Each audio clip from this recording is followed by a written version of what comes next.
How's it going, doggy people? I hope you all are doing well.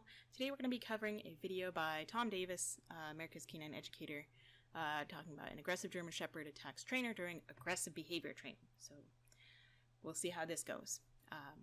First off, I've seen this guy a few times. I've seen him around. I think he's very dangerous. I think he puts out dangerous information about how to work with dogs. You know, lots and lots of people like this guy. So we'll see how it goes. I'm going to give you my opinion. This is under the Fair Use Act for criticism and educational purposes. And I want to see how he does with me doing this, and you're just going to hold him. Because the muzzle's on, at any time that if I feel like he... Okay, so first off we see, let me go back a couple frames. I cannot tell if that is just a leather collar or if it is, in fact, an e-collar. I'm going to give him the benefit of the doubt, say it's a leather collar, okay? But he does have a prong collar on. It's tight. Don't agree with that. That's not helpful. If it's an e-collar, definitely not helpful.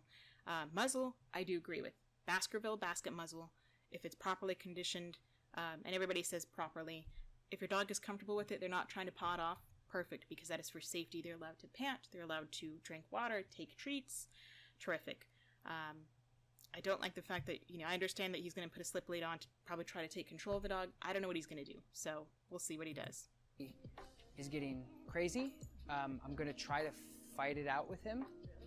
Now, that right there, I disagree with. Anytime you have a dog that is highly reactive, you don't fight it out with them, okay? If they're fighting it out, it means they're way above threshold and you need to back off.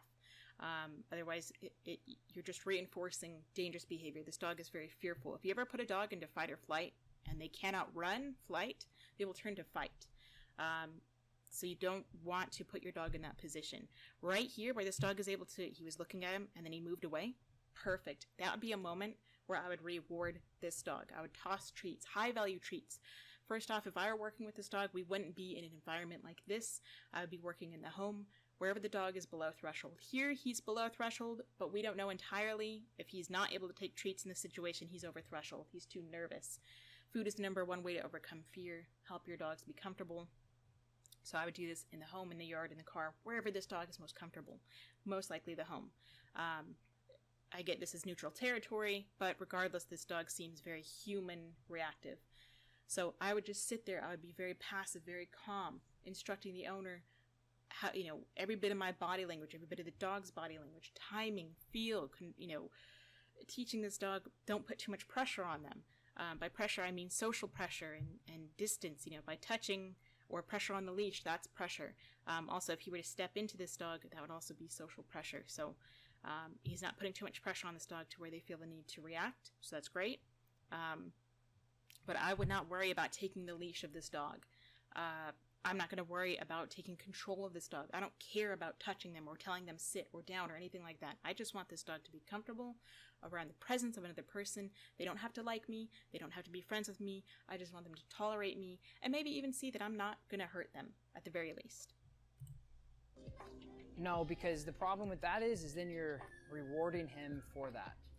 So he's talking about when he goes crazy and nobody's ever battled it out with him. When you back away, you're rewarding him for that. When you're in a state of fear, you cannot reinforce fear.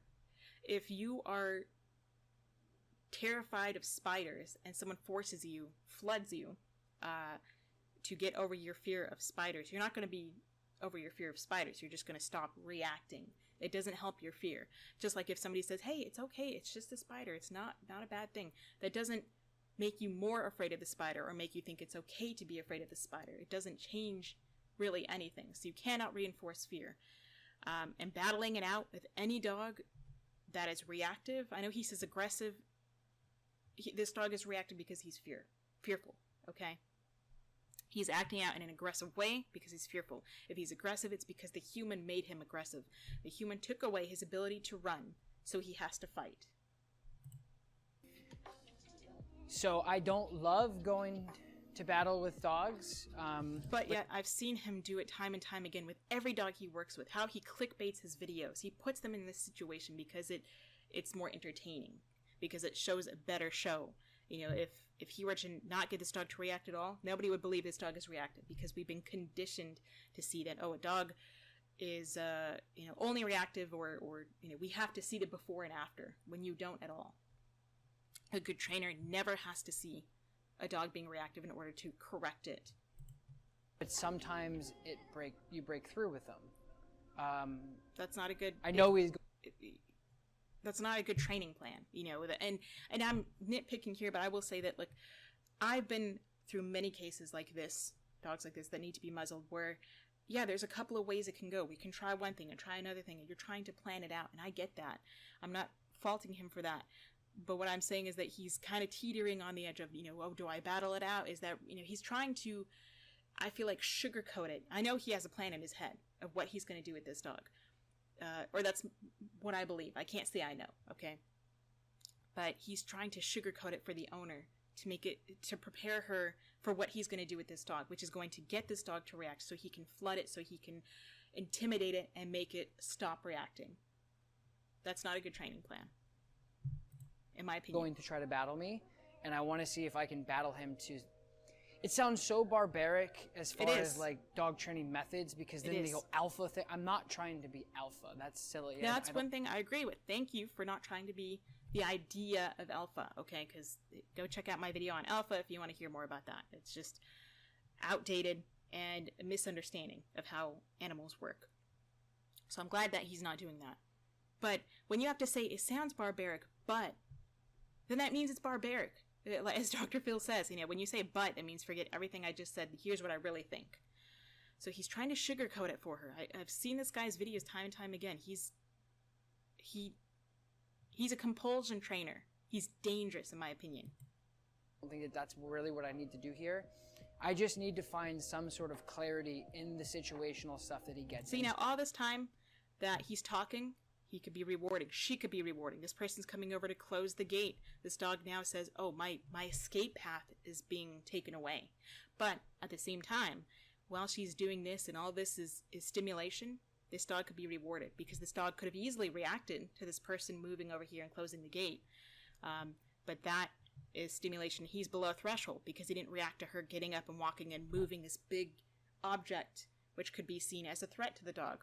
I know we haven't even gotten into any of what he's doing, but this is how I work. I'm explaining how I would be working with this dog. And that's not to say I'm better than this guy. I'm trying to explain, because everybody asks, well, how would you do it with this dog? So I'm explaining that. I'm explaining how I see this scenario, and also from the dog's point of view. Most importantly, I'm trying to explain from the dog's point of view. Because I'm not trying to, pin him to the ground and be like, I'm bigger and badder. Good, that's because you shouldn't. silly. That is I very just want him to dangerous. know that I'm only trying to help him. Yes, because... And so, by showing a dog that you're trying to help him, you don't use force. That's not going to help a dog understand that you're trying to help them. You don't tie them up. You don't take away their ability to run. The dog's not going to see it as that.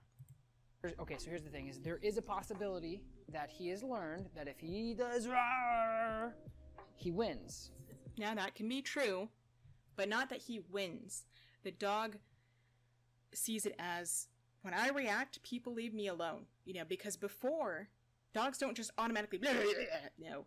They give you lots of signals before that point.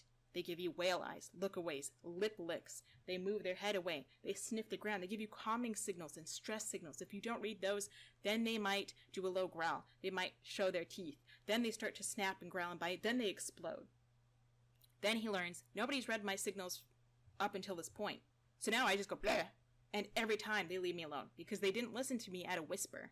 This, eye flick or this lip lick was a whisper, and I'm telling them I'm nervous. You didn't listen to that, so I have to yell at you now. So I'm screaming at you, leave me alone. And what does that get them? Gets them punishment or put down, or people say it's the dog that's aggressive and they label them all these things, when really it was the humans in the scenario. In any sort of scenario, whether it's a stranger or a child or the owner or the trainer, they didn't read this dog's cutoff signals. Now, that doesn't mean it's a bad thing. It doesn't mean it's the end of the world. You can still learn. Making a mistake doesn't mean that you're a horrible person. I make plenty of mistakes, and I try to learn from them and make myself better. Yes. So if I battle him through that a couple times and say, like, that's not going to happen anymore, and it gets better, then we have something. I disagree with that. I mean, I understand, and yes, that makes sense. If you battle through it, and the dog learns, when I fight and fight and fight, and nothing happens, then it's flooding, then, and if I try to run, I can't. If I try to fight, I can't. Okay, I give up. Those are results. And people, apparently, all they care about is results. They don't care about how you get them. So I think that's a very dangerous method to go through. You know, if it works, then great. That's just it. It worked. But it doesn't mean that it's a humane way to do it. It's a safe way to do it. It's always going to work. You know, you got results, but that's not a training plan, in my idea, in my opinion. It's just luck. And in every dog that I work with behavioral cases, which it's the only work I do, I find out a game plan as we talk through it. So you think if he only works with dogs with behavioral issues, meaning aggression, reactivity, whatever, you would think that he would learn a better way of doing it. But he's not. He's a trainer who has, for example, you know, they say, how many years of experience do you have? You know, well, for me, working with my own dog, 11 years of experience. Training professionally for 7.5 years. And now you could say, you know, have you had 1 year of experience 7 times, meaning you don't learn, you do the same thing over and over and over again, or do you have 7 years of experience 1 time? That's what I claim. I have 7.5 years of experience professionally training, working with aggressive animals, 1 time. I feel like this guy, however many years that he's been doing it, even if I know it's not, but even if it's as little as 6 months, you know, he's done it, you know, 1 time over 6 months. You know, the same thing. He's not learning, he's not listening to the animals, he's working for the human. He's just getting results, is what I see. He's just working to get results. He's not paying attention, or he doesn't care about how he gets them, from what I see. Investigation, and it's going to go a couple different ways. I don't know exactly which way it's going to go, but that's what I'm seeing. Is he free? So that's something important to me that really stands out as a red flag. He doesn't know which way it's going to go. For me, I want to know exactly where it's going to go, and I generally do know which direction it's going to go, because I don't surprise the dog. I plan out carefully that, hey, with me, if you know, by using positive reinforcement in my method, which I'm not saying I'm better than him or anything else. You don't have to listen to me. You can go listen to anybody else you want. Go follow this guy if you want. Terrific. Just giving an example that with me, if I'm working with a dog and I mistime a treat, I mistime a click, it's not the end of the world. The dog does not learn a dangerous behavior because I'm not putting them in that situation.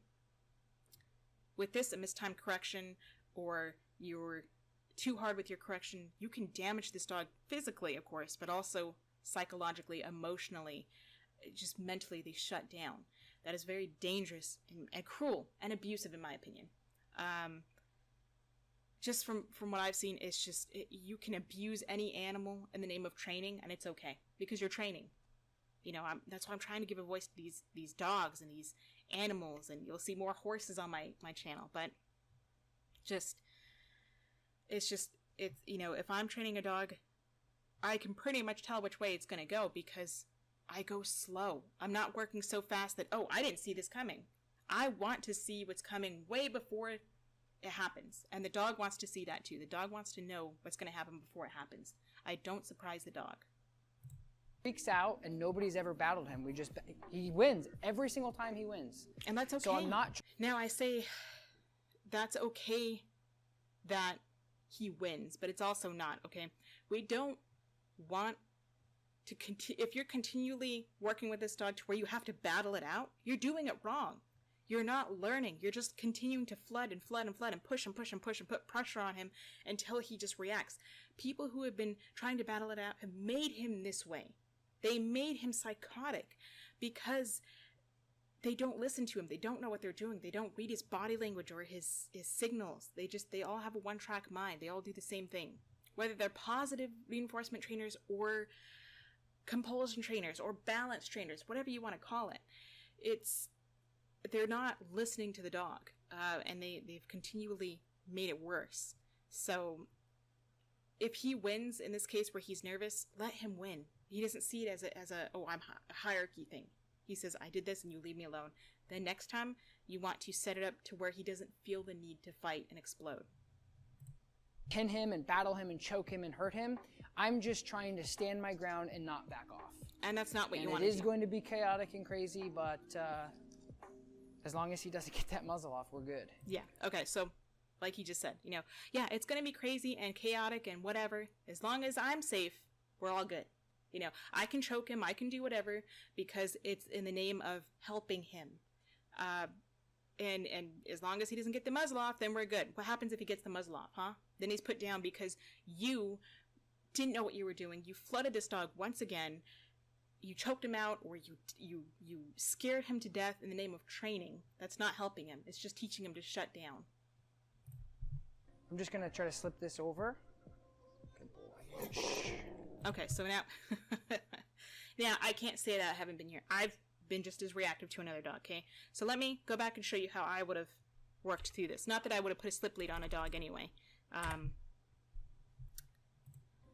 just going to try to slip this over. So first off, we look at his body language. He's leaning over. He's timid. He has this leash going over this dog. I imagine he's holding eye contact with the dog, which is a number one rule you don't do with any dog, especially not a reactive dog. So he created this situation.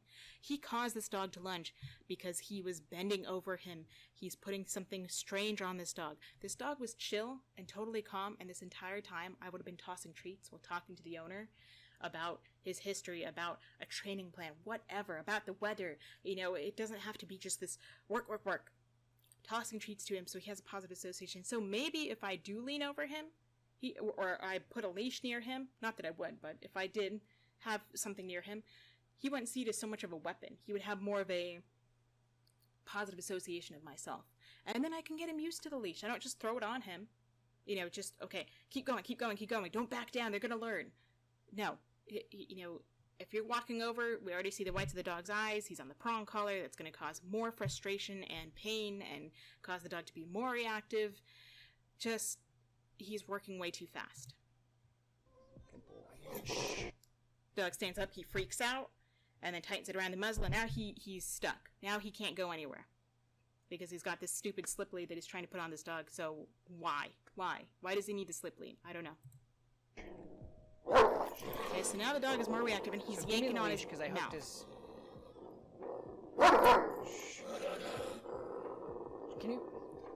Can you slip that over? So now he's putting the owner in danger because of his stupid idea to put a slip lead on this dog that he's working too fast. And yes, I'm getting more emotional. This is a reaction, okay? This is just so dangerous. I get so frustrated because this dog is just at the will of everyone. And it looks like it might be a shock collar on him. An e-collar, electric collar, whatever you want to call it. I'm not saying for sure, but that certainly doesn't help. I'm not saying anybody's pressing a button now, but the idea of all of this, metal doesn't belong, electricity doesn't belong around animals. You don't need to use a slip lead. I don't know. I mean, he uses a slip lead and so many other people do because it's easy to get control of the animal. You put it high up behind the head, it causes much more, control, pain. There's a lot of nerves around there. You cut off oxygen. It's easier to control an animal with a slip lead or a prong collar than just harness, a regular flat buckle collar. He's working way too quickly. You don't need to put any leash. You don't need to hold the leash. I would be working with this dog and walking around over here, walking back and forth. He doesn't react, have the owner give him a treat, or I'll toss him a treat. I'll get a little bit closer, and then I'll walk away. Reward. That's pressure coming closer to the dog. Release by moving away. He doesn't react, terrific. If I move and he reacts, I'll move less next time. I'll move further away. I keep him under threshold. The goal is that he doesn't react. I always tell people, if it looks like you're doing nothing, you're doing it right. Training should look boring. That's how real training and behavior modification works. It's not this. Yeah. So this dog is fearful. He's like, okay, he says, one, I've got this guy with this muzzle, one, I have a muzzle on. Two, I have this guy standing in front of me. He's getting big. He has his hands out. I'm not saying the guy's purposely trying to do that, but he doesn't realize he's getting more intimidating. You're dividing the dog's attention between this hand. What's this hand doing? What's this hand doing? There's something around my mouth. There's this leash around my mouth. My owner's going behind me. So he may snap and react to the owner because his attention is divided. He doesn't know what's going on. He is so nervous. See, that's exactly why he reacted, because she ambushed him. She wanted to sneak up behind him, and then he holds his mouth, and then he can't fight. That doesn't do anything. Just, if I wanted to get this off this dog, and I were the owner, I would say, well, again, I keep saying, first off, I wouldn't have this around the dog. Say it is, okay? I would teach the owner, I would step away, and I would say, okay, tell the owner, we're going to wait for this dog to calm down. Whatever, don't worry about the slip lead around his nose. We're not making that the big deal. Just go over here, touch him on his shoulder, scratch him on his shoulder, a little bit and take away, a little bit and take away, and then move over to his neck and his ear, and as long as he's comfortable with that, terrific. We would be reading the cutoff signals. We don't want him to start growling. If you're petting him and he growls, okay, we'll do a little bit less. Maybe we'll touch his shoulder, or we'll just stand there. Wait for him to calm down, then I can let him know I'm going to come touch his shoulder, and we work our way over, and then I'm going to just, scratch his cheek, and I'm just going to touch the slip lead and move away. Touch the slip lead, move away. And then maybe kind of put a little wiggle on it, or loosen it a little bit, and then you take it off. And then you can even take the slip lead and put it back on, take it off, put it back on, take it off. Just get the dog used to that while they feel safe. Right now, this is just a whole cluster F. I try not to curse, but this is just, this dog is learning nothing other than I am trapped and I am surrounded by people who are not listening, and I'm surrounded by predators and they hurt me. That looks like a shot collar to me, but again, I don't know. But they hurt me with metal prongs in my throat. They take away my ability to protect myself. They stare me in the eyes, and they throw something on my mouth, and they hurt me with this. And I'm not saying this woman's trying to. That looks like the remote, the lanyard to the remote of the e-collar. This woman's trying, but, trying is not enough. This dog doesn't care that you're trying, that you love them. They care what you do to them. And this dog is no more trusting of this owner than he is anybody in this room, which is very sad. All right, I'm going to just try to take this off. So that's not helping. Now he's whacking him in the eye with this, and he's making a lot more pressure. Now, if you wanted to desensitize the dog to that, you can with timing, not whacking him in the eye. Wiggle it and chill. Wiggle it and chill. Wiggle it and chill. I do that for dogs who want to bite at the leash. Dogs who are afraid of leashes. But now he's just, okay, so he lets go. So the dog goes over to her, he says, okay, he left me alone. He looks at Mom, perfect. That would have been a great time to reward this dog. Give him high value rewards. I mean, even after all of this, you can still save this. You can still save it. You want to go grab me the catch pole? Okay, whoa, okay. Now, let's go back and look at that. She snuck up on this dog again. He was watching this guy. She tries to sneak up. He can't see it. Comes over his face. He freaks out, and he redirected on her. Again, a human fault. I know she's trying to help, but it doesn't matter to this dog. You're not listening to him. You've got a shot collar and a prong collar on him, and I know I'm a big hater on tools, but because you don't know how to work with them, so use these as crutches to help you, instead of actually understanding how your dog works and using time and understanding animal behavior. So she tries to go in. He looks at her. Terrific. Hey, Morgan, you want to go grab the catch distracted. She goes to pet his head. If she had stayed there, I think he would have been okay. But then she goes in front of his eye, and he sees this hand, and it's going for this leash, which he may or may not now associate as, it tightened up around my muzzle, and it kept me still, and it hurts. And so he's going to react right now. So he reacted. He got scared. She scared him. Just release the She's pressure fine. Just drop his collar. Drop his leash. You saw those lip licks. If you didn't, we'll go back and look. Just lip lick. Release the pressure a little bit. Just drop the leash. Let him wander around a bit. You don't need this. The whites of his eyes. He's so fearful. He doesn't need him behind him. If he sees that he's there, he might react again. Just drop the leash and let him go. Good. Nice and relaxed. Good. I'm gonna get a catch pole. Why? It's built for this. And then he's gonna argue me, and I'm just gonna do this. Yeah, dude, keep freaking out, and he can't get to me. Yeah, great. As long as you're safe, dude. As long as you're safe. Never mind about this animal. This is abuse. I don't care what anybody says. This is abuse. You were flooding this animal. You've got, I'm speechless. Trying to let him know that he can't win these fights every time. Well, because you started it. You created this, not him individually. He's not helping. He's creating this, but everyone in this dog's life, whether it's a trainer, whether it's an owner, whether it's a family member or stranger, they have caused this. And you know who pays the dog? The dog is the one who pays.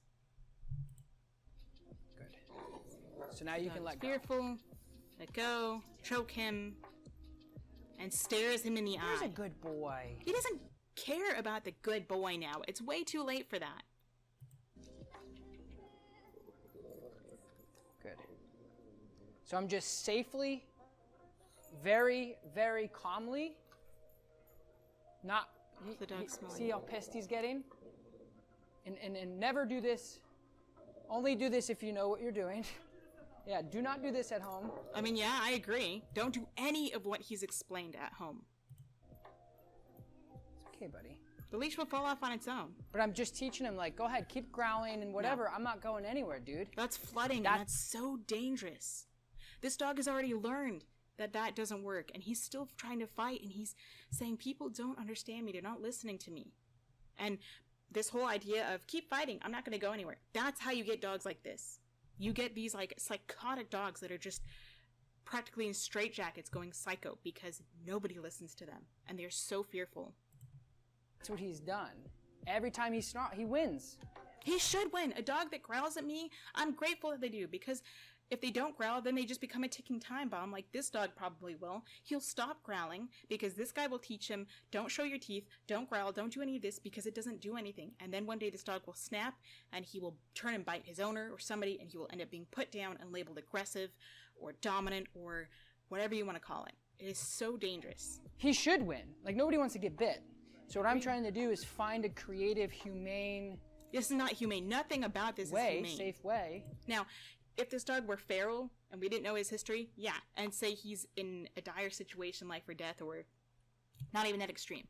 You're trying to catch him, you put a catch pull on him, okay, great. And you want to get this leash on him, and then you can take him and work with him humanely. I get that, but this is not that situation. This dog does not eat any of this. If you left him alone, the owner easily could have worked her way up to putting this leash on him. He would have been fine. I imagine, if you take the time it takes less time. Okay, sorry to cut there. My camera stops recording after 30 minutes, so. To say, all right, fight me. And then he just boom, boom, boom, and I just stand there. I'm like, you're going to give up. No, that's not healthy. That's not. I mean, it's an option. You can do it. I just don't agree with it. I think it's a very stupid training plan. I think it's a dangerous training plan. And in a case like this, I think it's just straight up abusive because this animal is being psychologically and physically tormented. And that anything he cares about, whatever he wants, doesn't matter. Lip lick. The more pressure he puts on him physically with this pull, the more the dog's going to be reactive. So now he's having trouble getting it off. Good boy. I would just drop it and let the dog kind of slide out of it. The dog is confused. Smart. That's the problem. He sees something over his head. He says the dog is smart. That's his problem. This girl says, whoa, what's going on? He says the dog is smart and that's the problem. No, you know what? That is the problem because the dog is smarter than you are. This dog knows what he wants. He knows what he needs and you do not. And you have not learned it over your history of working with only aggressive dogs. I'm not saying that he's only ever worked with them, but he says that this is what he does. He specializes in it. This is my opinion. You do not work well with reactive animals. You shut them down. You only care about the results. You don't care about how you get them. That's why I find him to be dangerous and abusive in this case of an animal. This is abuse because he is tormenting this animal. He says, I am going to take control of you. I'm going to be aggressive with my manner with this pole. I'm going to stare you down. This dog cannot get away. This dog cannot fight back. It's not a fair fight. See how he walked away? He's never lost, ever. Yeah, good for you that you want to fight against a defenseless animal. This animal could not fight back. It's just like the horse world. It's so easy to beat an animal. He's not physically beating him, but he's psychologically and emotionally tormenting this dog with a catch pole, with, an ill-fitting muzzle, by the way, which I'm not saying that that's on anybody's part. I think that's just kind of a last-minute thing. They put a muzzle on him, but the muzzle should be, a little bit smaller so he can't slip out, but fine. Ever. But. And now he's stressed. Of course he's been stressed this entire time. This dog has been stressed beyond belief this entire time. If he only sees it now that he's stressed, then you're blind. Stressed. Or ignorant. His whole life he's been like, not his whole life, I shouldn't say that. Recently, in his maturity, so he's a young dog. This is him. And this is a dog that could potentially bite somebody from this behavior. And you know what? You're not helping it. He would have bitten him a number of times, his owner a number of times, because they're not listening to him. They're working too fast. They're ambushing him. They see the dog as the problem, and they don't see themselves as the problem. When working with animals like this, we have created it. If we've raised him from a puppy, we have no one to blame but ourselves. Even if we just walk into a room, if I walk into a room with a dog and it ends up biting me, it's my fault because I did something to cause that animal. When humans get involved with animals and we get harmed, it's our fault.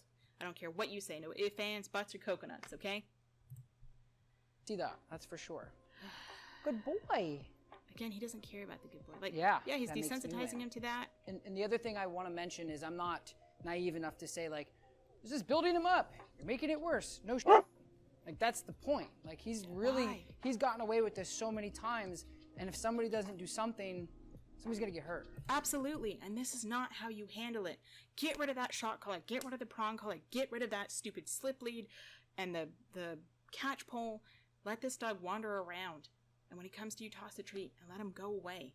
Let this dog learn to trust people and not fear them, but also he can't react. He can't actually act naturally. When he's fearful, he just gets shut down, he gets corrected, he gets trapped. This is so dangerous. So that's why we're going the extra mile, to really see what's up. And now he gets away with touch. Ooh, okay, this is really good. I'm going to go back. I want you to watch this dog. He's sitting there with an open mouth and panting, and as soon as he touches his chest, his mouth closes and the whale eyes come back, and he looks at him, and he's going to bite him or try to bite him here. So I want you to go back. Sorry, I'm going back a little bit. Okay, so he's sitting here panting, if you can see that. He's panting, his mouth, he's staring at the owner like, Mom, please get me out of here. He bends over him, he touches him. I don't touch animals that are friendly unless I really know them. Okay, I'm not going to go pat him. You're not his friend, buddy. You're not his friend. He doesn't care. He doesn't want you touching him. This is pressure. This is what I would call putting pressure on the animal, is touching them. You're leaning over them. You're getting into their space. He already can't get away from you, so what else is he going to do? He's going to fight. He feels pressure on this pole, which is going to make him more nervous, opposition reflex, and he's going to fight you. So watch him pant now. Watch his mouth close, looks around, growls. That was his fault, but instead he's going to fight him. It was his fault that the dog reacted that way. Dog was warning him, and he says, no, I get to do what I want because I'm a human. That's how he's acting. I can pet you when you become uncomfortable. No, I'm going to grit my teeth, and I'm going to stare at you in the eyes, and I'm going to intimidate you, and I'm going to hold you here, and you can't get away. That's what he's doing.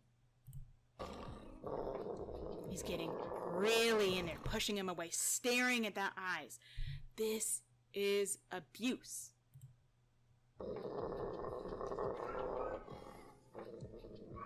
So dangerous. Good boy.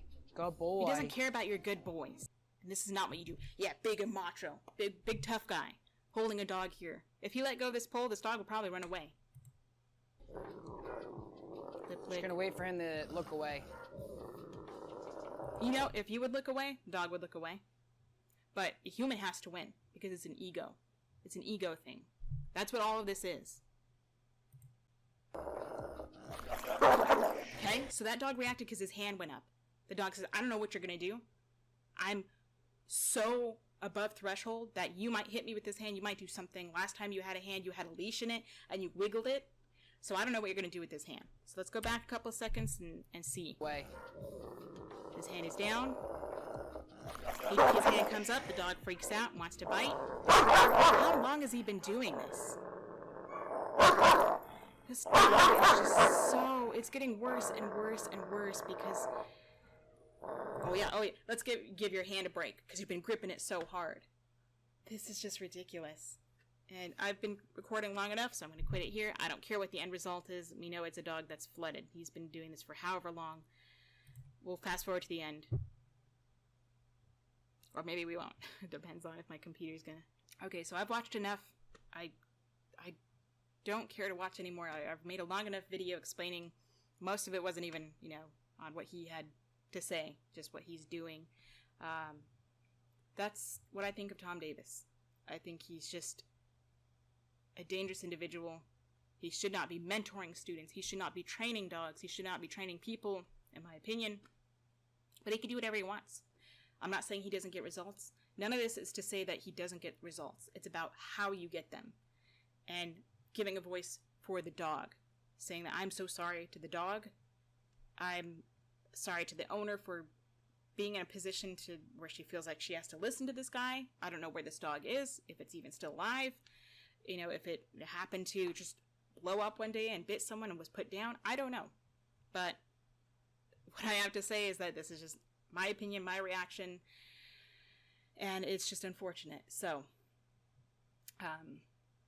yeah, so that's that. So I hope you guys have a better day than I did. Hopefully you can learn something from this. Until next time, I know it's kind of hard to say, but try to be positive.